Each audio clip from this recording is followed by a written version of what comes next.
Okay, lesson 2.2 is percent and estimation.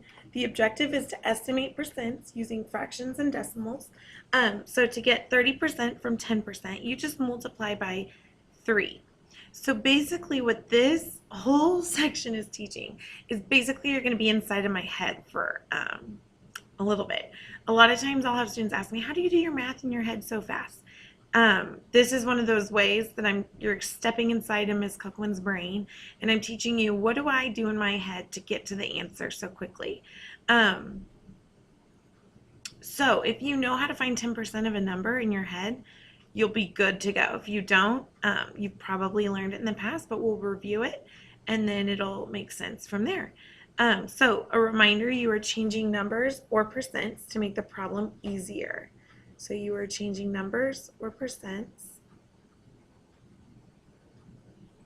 to make the problem easier. This is so that when you're at a restaurant, I just had a student today say that a bunch of the girls, like a bunch of people had gone out to lunch and they all paid their own bills. This is so that you can practice like how to tip when you're out at a restaurant, how to make sure that they're not giving you too much tax. You can do all that in your head. So that's what I'm kind of teaching you today. So 1A, Jody has paid 62% of the $500 she owes for her loan.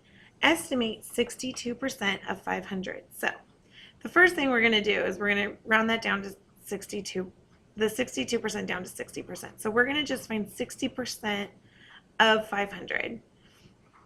So that'll give us roughly how much she still owes on her loan. So how do I find 10% of 500? I have my decimal here, and I move it over 1. And that is 10%. That is 10% of 500. So 10% of 500 is $50. That is 10% of 500. It's just a teeny tiny part of that number. Okay? But 60% of 500, I would need to multiply this by 6. Well, 5 times 6 is 30. Add a 0. So 60% of 500 is $300. Okay? So I'm just doing 10% times 6 since I'm trying to get to 60, and that gets me $300.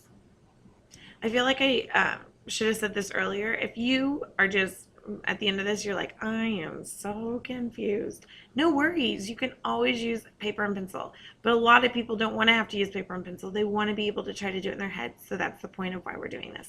So 2A, Marita and 4 of her friends ordered a pizza that cost $14.72. She is responsible for 20% of the bill. About how much money will she need to pay? So first thing I'm going to do is find 10% of $14.72. So 14.72. 10%, I'd round it over, or I'd move it over, and I would have 147. So $1.47 is 10% of her bill. I'm going to round that to 150. It just makes math easier. Now, to get to 20%, I need to multiply 150 by 2, so that's $3. So if I'm adding on $3, how much is she going to have to pay? She's going to pay $17.72. Oh, I'm sorry, she's only responsible for 20% of the bill. I read that wrong. She's actually only going to pay about $3, and that's rounded up. Okay, estimate 122% of 50. So first thing I'm going to do is I know 100% of 50 is 50. Now I need to find 20% of 50 so that I can add them together. First thing I'm going to do is find 10% of 50, which is 5, which makes 20%, 10. So 120% of 50 would be 60. So 122 would not be much bigger.